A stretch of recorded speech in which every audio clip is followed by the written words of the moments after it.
Well, good morning, everybody. This is Dusty from the Fellowship Committee again with Diane Reese, one of the matriarchs of our church. I get to work with her a lot at the banquet, so I'm really excited to know more about her. And thank you for having me into your lovely home today. Thank you for Do coming. appreciate it. And so I'm going to start out with two questions.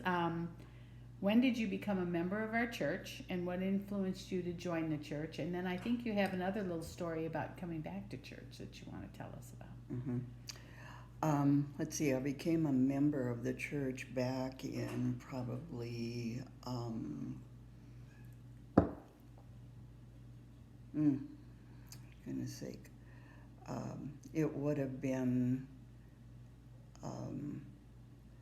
60, yeah, it would have been 60 years ago. Oh my goodness. Yeah, When you were 6 months old? no, I'm 81, so. Oh my gosh. I came to, I was in nurses training, and so none of us really had cars. So on Sunday, we were allowed some time off because as a student nurse, you worked in the hospital. And we were given time off to go to church, and people would pick us up, and whoever it was that picked us up, that was the church that we went to then. So I got exposed to a number of different churches, and I felt the most comfortable at UCC. Back then it was more of a congregational type of process, but it was back then it was a combination of being liberal and conservative.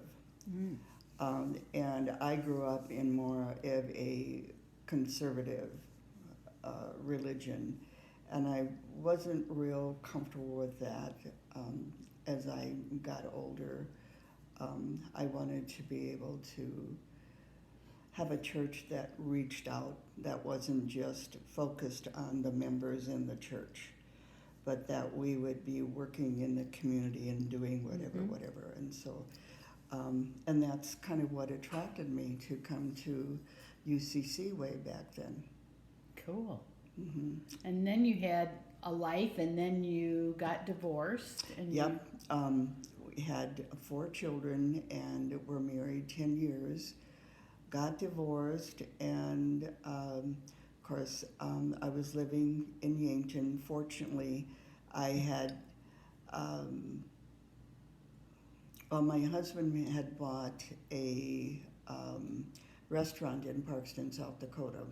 And so the kids then, when they were finished with school in spring, we moved to Parkston.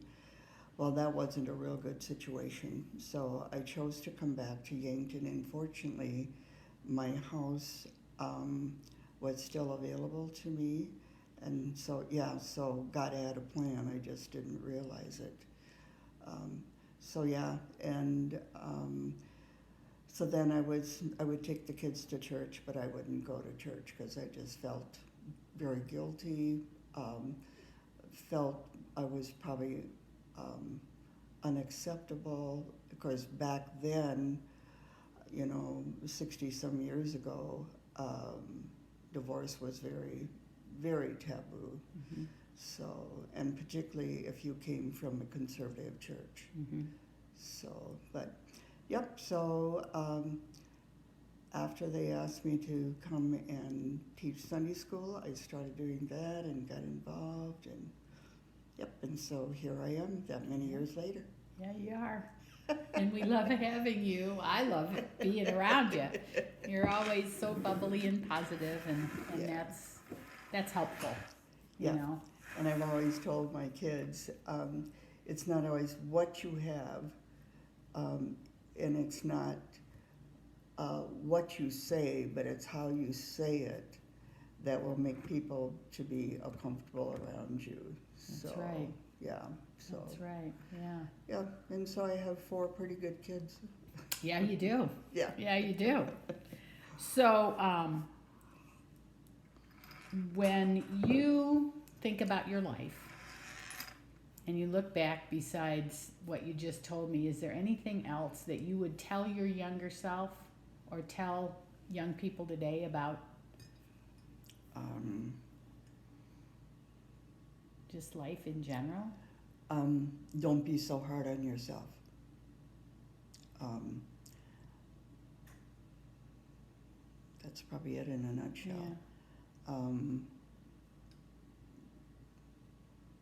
Because that was something that as a child, my dad had a rather explosive type of personality. I mean, he could be the greatest dad, the best friend, whatever. But he had what, as I got older, recognized was seasonal depression. Oh. Yeah. And so spring and fall tended to be difficult months because he would go through a great amount of anxiety and that type of thing. Yeah. Interesting. Yeah. Interesting. So, when you were growing up, how did you get to school? Usually, parents, we were at the very end of the area, and so usually we got driven to school, and then as we went from home to home, farm to farm, we would pick up the rest of the kids, and so. So did you grow up around here? I grew up on a farm at Tripp, South Dakota. Oh, Tripp, okay. Yeah, yeah. And then in the winter, my dad, he would take the wheels off of the big wagon, and he would put the runners underneath the wagon, and then the horses. That's how we went to school. Over the snow. Wow. Yeah, because back then we had lots and lots of snow. Yeah, I remember lots of snow too. Yeah. And it would get real hard and firm, and so then many times the horses just traveled right across the snow. Hey, lady, Miss Lily. We have a kitty joining us, maybe. You might get to see her if you're lucky. Come over here. Come on. Are you going to get down? Yeah, maybe. Okay. Yeah, that's a good girl. So, Right, what activities were you involved in school, or did you get to have activities because of living on a farm? Well, actually, in school, I was the only student in my class. We had. So you went to country school where Yeah, it was had a all country one? school. Okay. Yeah, I was not very athletic. I was the last one to get picked for any team. High five, because I was too. Other than that, I was a good runner. So whenever somebody else was up to bat and they hit the ball, then I got to run for them. Other than that, I never ever was athletic. Yeah. I was more. Are you praying? Okay, good girl. I lost my train of thought. I was more into music. Oh, okay. Yeah, in plays. I loved being in plays. Neat. Yeah. So. That's awesome. Yeah. So, did you go to college or? Yep. I came to Yankton when I was 17 to nurses training. Okay. And at that time, it was a diploma program, 3-year program. And so then after I graduated, I started, in September, I started working at the Human Services Center. Okay. And my entire career was then 36 years with behavioral health. Really? Yeah. Mm-hmm. What did you specialize in? Or did they do that? Or did you just kind of? Back then, it was the Human Services Center, which is now the museum and such. That entire complex had different units like geriatrics, long-term care, acute care, that type of thing. So I started out as a staff nurse. And then I advanced over the years up to being a supervisor. Wow. But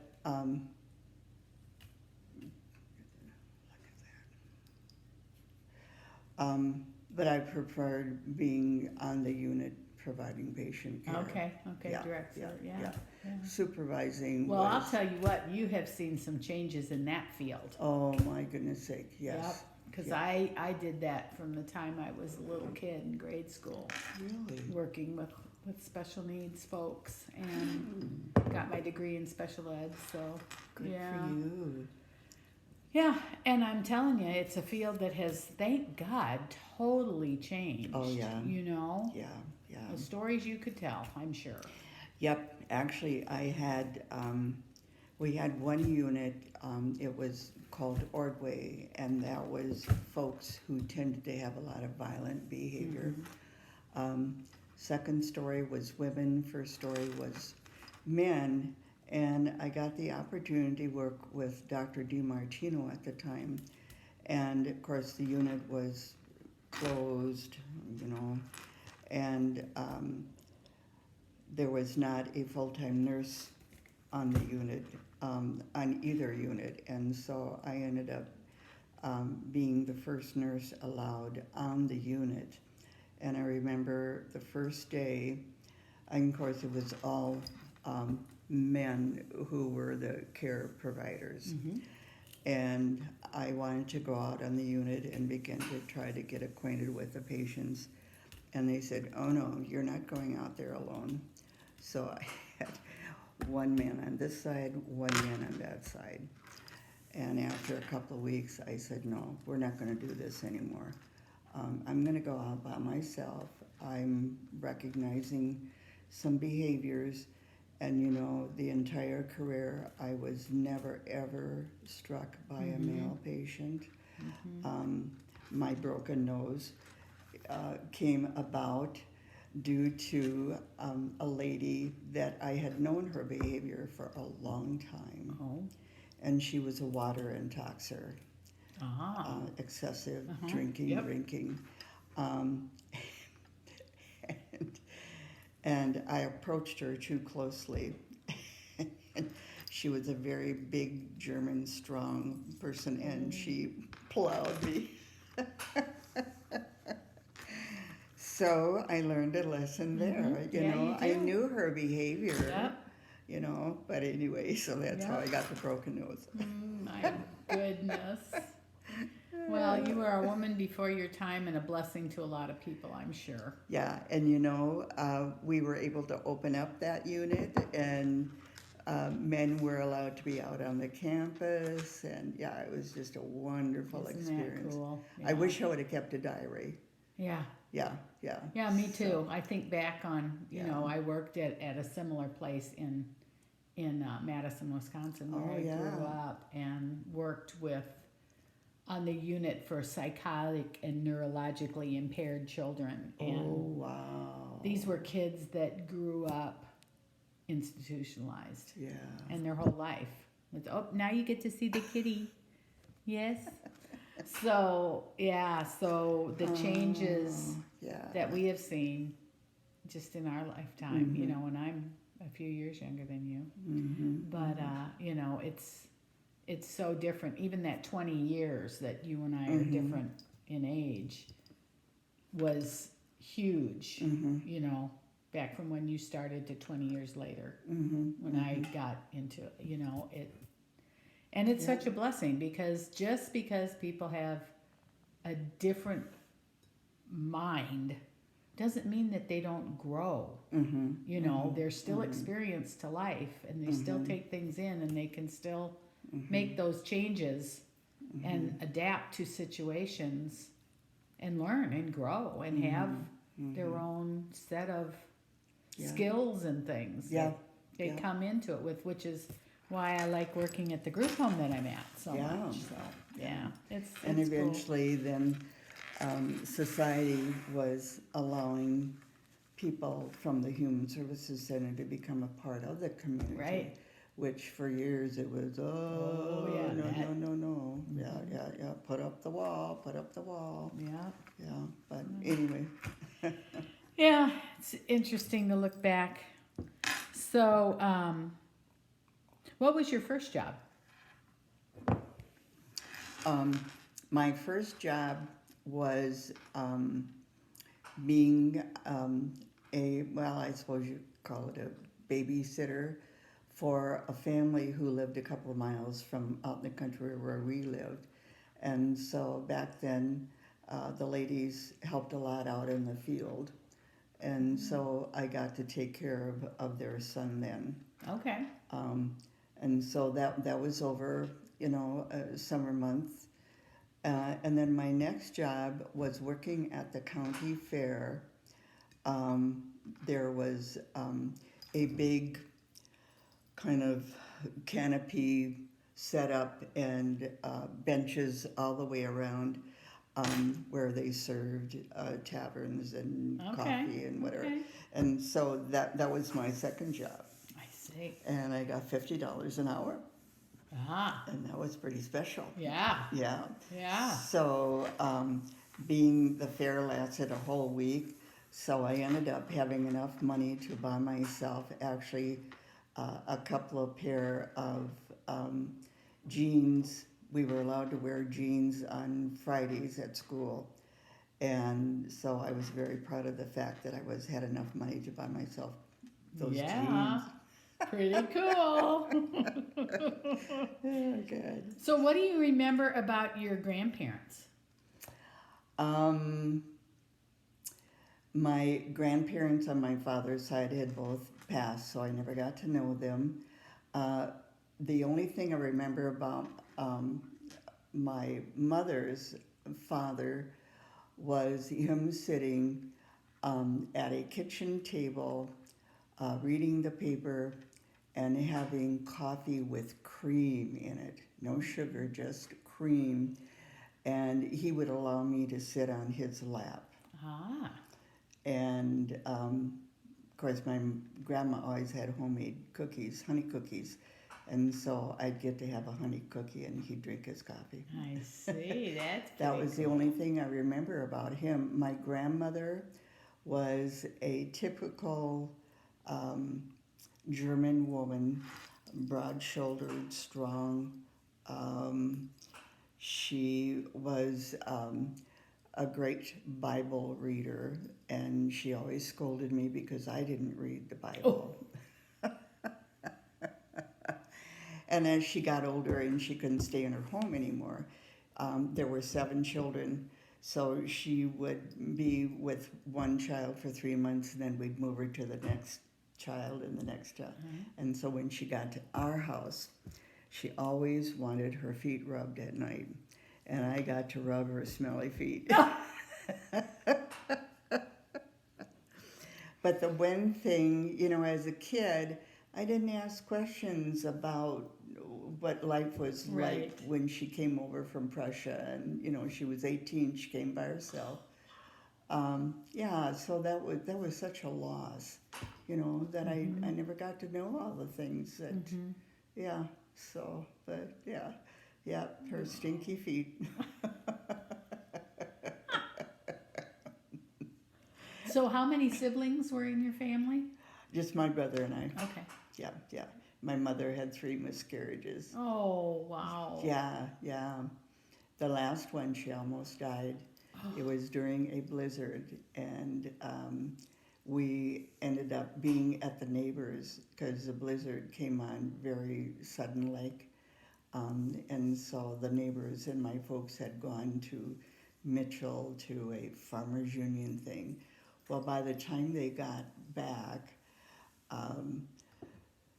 we were picked up from school, and my mother and my brother and I ended up staying at the neighbors, and the neighbor and my dad went on horseback over to feed the livestock, and then he came back. Well, my mother began to hemorrhage, and of course, so that was quite, they ended up, the snow plow came within a mile from where we were at, and they then, somebody in town had a snowmobile. And so they ended up strapping my mother onto a little wagon. Yeah, had bundled her up. You couldn't see her except for her eyes because it was horribly, horribly cold. And they got her then to the ambulance a mile up where the highway was. And then the snowplow led them to Parkston, South Dakota. Oh my Yeah, isn't it goodness. interesting how people survived back Yeah. then? Yeah. Oh my goodness. Yeah, and the doctor said another hour and she would have bled out because she was really hemorrhaging severely.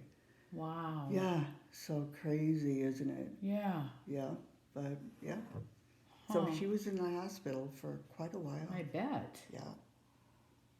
Huh. Well, glad she made it, you know. Yep. Oof. So, let's move forward a few years. How'd you meet your husband? Well, you can talk about one or you can talk about both. I don't care. Yeah. The ex-husband, we were in high school together. Okay. And then and of course, he was totally different than I was. I was shy. He was very boisterous and crazy and, kind of thing. And I took a liking to that because my dad was very strict. And he was laid back, that kind of thing. So we ended up getting married, had the 4 children, and of course he had severe problems with alcohol. But as a nurse, I thought, I'll be able to save him. Nah, it didn't work. No, it really doesn't. So we divorced, and then 8.5 years later, met Earl through a program called Beginning Experiences. It was for folks who had lost them either through death or separation or divorce. Oh. And Earl had gone through a divorce.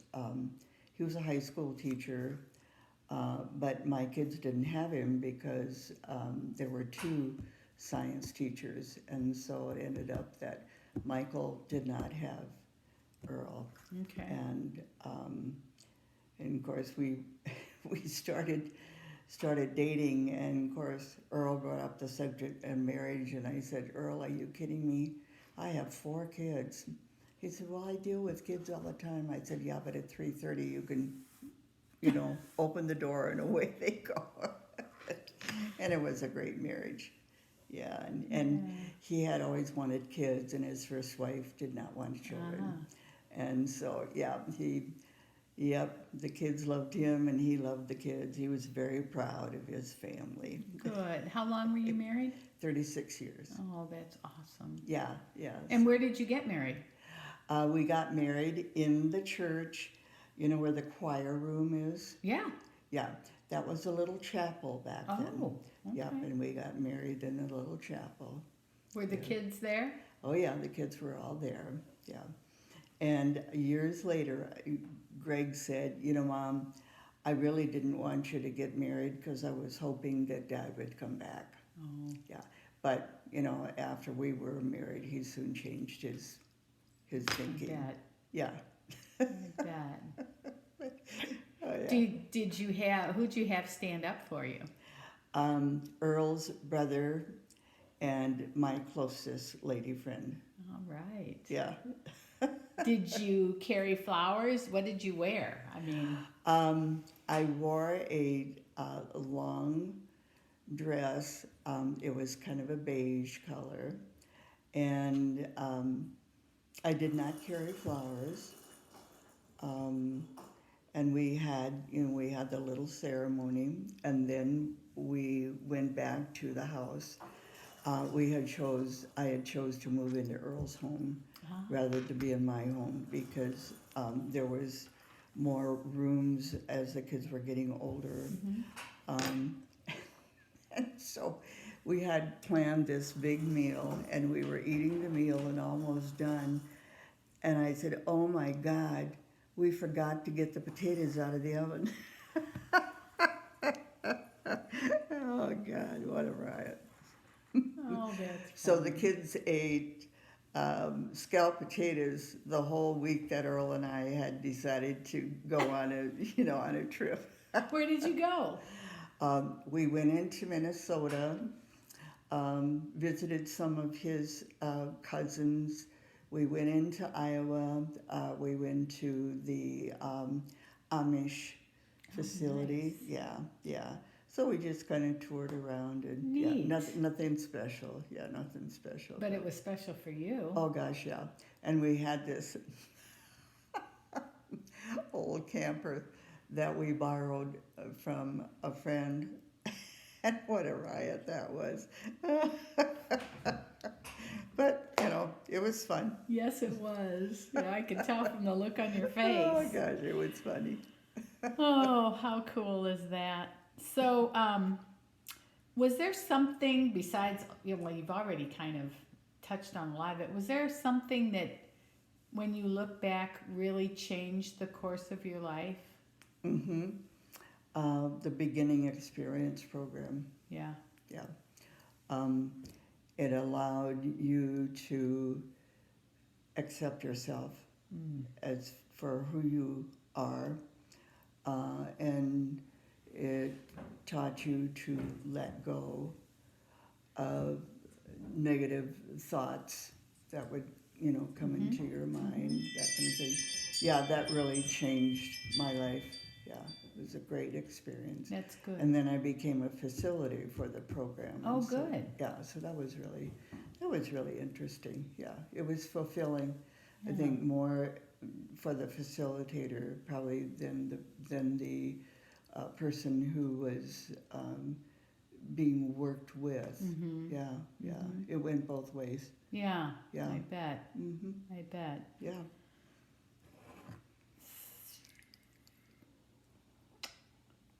Well, I think that is like all the questions that we have. Is there anything else you want to? Oh, something that people don't know about you. Something interesting that people would go, "Wow, I didn't know that."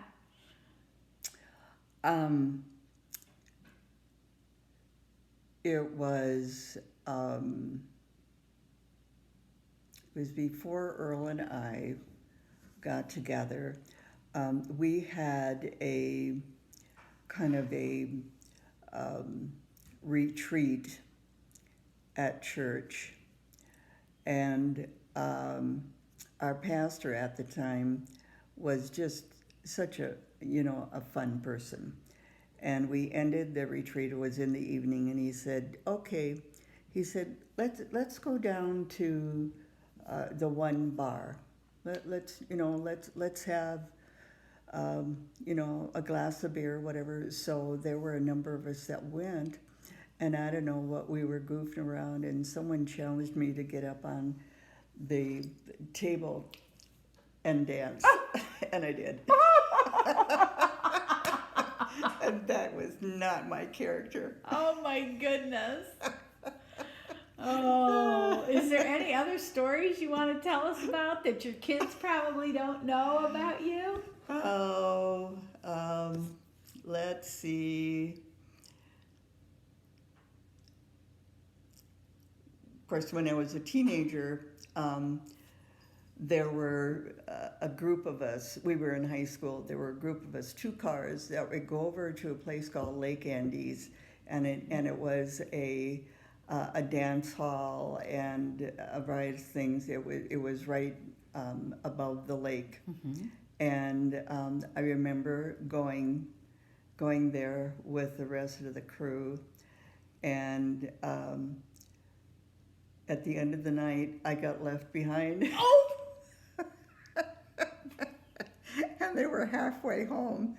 And my one friend said, "How come Diane's being so quiet?" Well, Diane wasn't there. And it wasn't because there was too much drinking going on. I guess everybody thought, each person had me in their car, and I wasn't in either car. Oh my! Because I had gone to the bathroom, Oh no! But they came back and got you, right? Oh yeah, they came back and got me. Huh. And that was before cell phones, because you Yeah. couldn't communicate. Right? Oh, God. Oh, Lord. My And kids never Lake did know. Andes is not like right around the corner from here. It's a little drive. Yes, it is. Yes, it is. Yes, it is. Oh, Lord. Oh, my goodness. Oh, such cool things. Well, thanks, Diane, for Yep. letting us get to know you. And of course, you better. will edit a lot of this. Oh, well, that's Jacqueline's job. She's the editor. I'm the interviewer. Yeah, yeah. There were things when I think back, oh, good Lord, did I really do that? Yeah. And you know what? Your grandchildren are going to look at this and they're going to go, my grandma did what? Exactly. Yeah.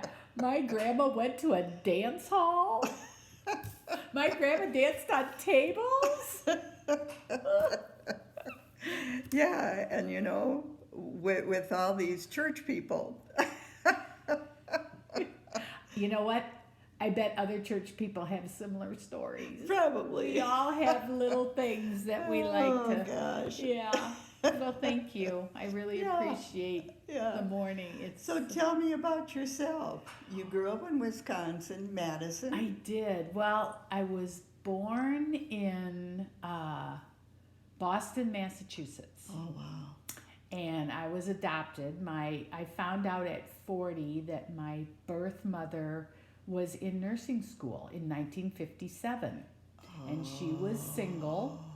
And you couldn't be married and be a nurse then, let alone be pregnant. God, yeah. And so she dropped out of nursing school and went and lived in an unwed mother's home. Oh. And she had me, my biological grandmother, who I met when I was 40, at the suggestion of my doctor to find out as much as I could about my genetics, which is the reason because, you think about your mom hemorrhaging and stuff, that's probably a hereditary kind of thing. Mm-hmm. But we didn't know that then, Right.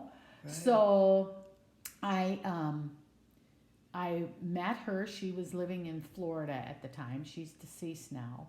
But she and my biological grandmother and grandfather had been married for quite a while, and he was in the war and got peritonitis and passed away. Oh. So she had, I think, they had 3 children, and then he passed away. She met a fellow who owned an ice cream restaurant or ice cream store, and she married him, and they had a little boy who was 2 years old when I was born. So she would get on the bus, because of course they didn't have 2 cars, and go and visit my birth mother at the home for unwed mothers. And then she had me. And I don't think that she ever got to see me, because at that time they didn't do that. Yeah. And so my parents adopted me. They were at Harvard and Radcliffe, which was the women's side of Harvard, universities. And my dad was a sociology professor. Wow. So we moved to Columbus, Ohio, and then Berkeley, California, where he did his postdoctoral work. And then he got a permanent position at Madison. So when I was in 2nd grade, we were in Madison. Oh. And so then my parents divorced in 1964. And so I remember clearly feeling like I was entering a whole new group of people, the divorced people, because divorce was just starting to be more accepted, common. Common. Yeah, oh yeah, common. Yeah, common. I think, and women were starting to work more, Mm-hmm. and my mom got a job and was a professional woman, so she was always managing her life. She had her work life and her home life, and everything was kind of, and that's the way I was. I always handled things. So then I went to the University of Wisconsin and got my degree in special ed. Fast forward, and when I was finishing up, I met my boy's father, and we married and had the 2 boys, and we moved to St. Louis because he got a job there right after we got married, and we had friends that we met at a pizza restaurant. He was working there as a manager, and I was working there, and I saw him over the salad bar, and I said, I'm gonna get that fella. He's good looking, and he's still good looking, you know. And we dated and got married, and then another couple that we worked with there had moved to St. Louis, and on our honeymoon, we did a driving honeymoon too. We went down to New Orleans and visited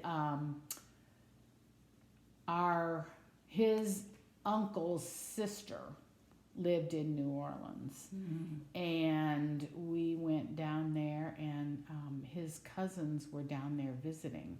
So we got together and went out down there in New Orleans and had a wonderful time, you know, just had a great time.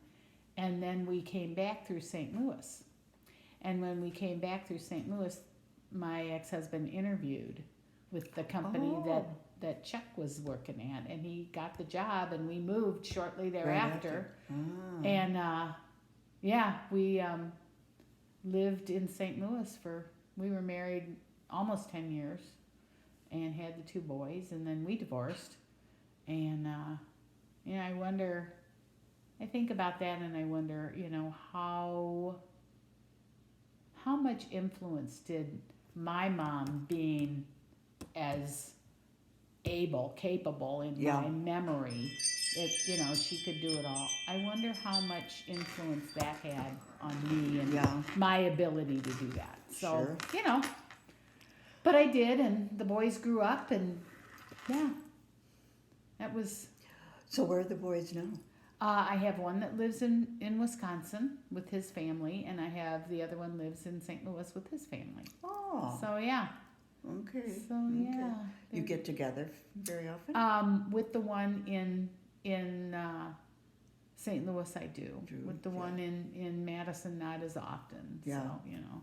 Yeah. But that's the way life goes sometimes. Yeah. And they're real busy with their families right now. And I think back and I say, you know, I was real busy at that time and didn't see my mom that often when my kids were you know, 2 and 3 years old. Yeah, you know, now we've got, you know, FaceTime and all that, so which is wonderful. Yeah, which is wonderful. So it is. So yeah, but I love being here, you know. Good. And how long have you been here now? I think it's like 3 years. 3 years already? Yeah, 3 years already. Okay. So yeah, Val and I met at church in St. Louis, and you know, she always wanted to move back here because her family is from here. Oh, really? Yeah, her one grandparents, so great grandparents, brothers married sisters, you know. Yeah, that was common. And one set of relatives had a farm that's now at the bottom of the lake because when they built the dam and flooded the lake, a lot of people were displaced and moved to another area. And then the other set had the acreage that we're on now. And they, so they, they had that grandfather, you know, they homesteaded it. And so that was 100 acres. And Val always has wanted to live there and bought out the siblings, and she has 3 siblings. And so she's living there, and we live there with her sister, and it's just her mom and uncle lived there, and aunt was frequently there. So, and she lost the 3 of them within 3 weeks. Oh my goodness. Yeah. Oh. They died back to back to back. Yeah, that was tough, I'm sure, on her. That was before I met her, but, you know. And so then how long have you been together? 5 years. 5 years? Yeah, 5 years. Okay. Yeah. And had Val had a partner before? No. Oh. She was mostly a workaholic, which she still She is. still is. She still is, yes, Oh, but she's very yeah. good at what she does. So So, are you raising any livestock or anything? oh yeah, we have chickens, horses, and then we have a guy who leases the land and he has cows Oh. and crops. So, yeah. do you guys ride? Well, hopefully, we just got the horses a couple of months ago. Oh. The gentleman that had got COVID and passed away, and he was more into the horses than she was. So Yeah.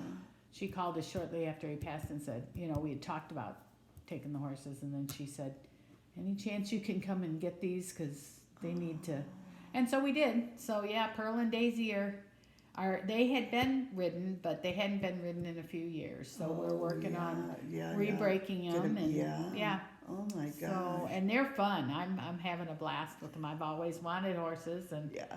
look at here you go. Yeah. I'm a city girl who grew up with two parents that worked for the state of Wisconsin, and here I am doing what I've always wanted to do. Yeah. At 64 years old. So it's fun. I'm having a blast. Goodness sake. Yeah, living in the country, having horses and chickens. And, chickens. Yeah. So yeah, it's pretty fun. Yeah. So, and Yankton is a great place to live, and the church is we walked in, we looked online. How we found the church was we looked online for an open and affirming church, accepting, people that were gay, and it said that UCC was accepted. It had the little rainbow thing, and so we came and felt comfortable. Felt we were greeted warmly, and Good. people treated us nicely, and Good. they were sincere. Yeah. And Yeah. Ken Leshner was the pastor interim, and he was wonderful. Wonderful guy. Oh and, God, yeah. He was a character. Yeah. He was a good preacher. Yes, and I must say, he never had anything. He just spoke. It just came out. Yep. Well, when you've been doing it for as many years as he'd been doing it, you're kind of seasoned. Yeah. And it shows. I wonder, is he involved? Still doing? I don't know. Yeah. I don't know. I like to get a hold of him. And every once in a while, he'll send a message out. What was his last message? Oh, always joking, always joking. Yeah. So good. So good. And then, of course, being there, people were very encouraging about, when we were going to hire, a minister, and we went through the whole O&A thing and passed it on the first thing in little old Yankton, South Dakota. Yeah. The open and affirming. I mean, it made so many people that were gay or were different, shall we say, quote unquote. Yeah. They felt comfortable, that they're here in little old Yankton, South Dakota. Here's a church that isn't going to say one thing. Oh yeah, come on in, but you have to change. Yeah. And you found the same thing when you were going through something, because that back when you got divorced, that was very taboo. Oh boy, was it ever? Yeah, and now it's something different but the same. Being gay is now, you don't have to worry so much that you're going to lose your job, that you're going to get beaten, up, or treated like you're a pedophile. Yeah. Because that's not what gay people are.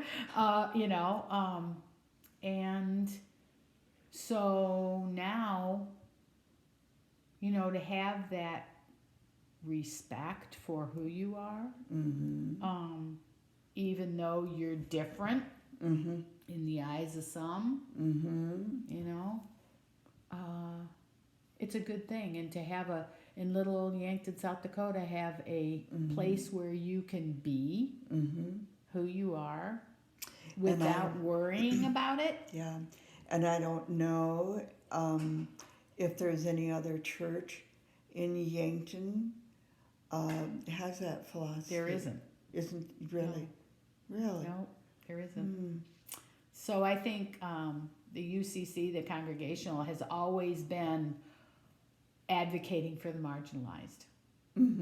All its history, you know, and all over, you know. So it's a good fit.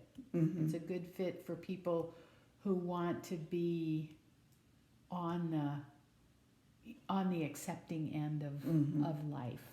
Yep. If you want to find a place to call home, you can find it in a UCC church. You know, I don't know that it's always that way, but I know it is here at this church, and I'm really glad to be involved. It gives me plenty of opportunities. Yeah. The banquet, you know, having the banquet for 25 years there is so important to so many people. Yeah. Both the people that provide the meals and the people that receive the meals. You know, it's such a good place. It's a good thing. It's a good thing. Good thing. Well, thank you, dear. Yeah, if you have to meet with anybody else, it is now 10:30. Yeah, and I have to. Yeah. So thank you. We are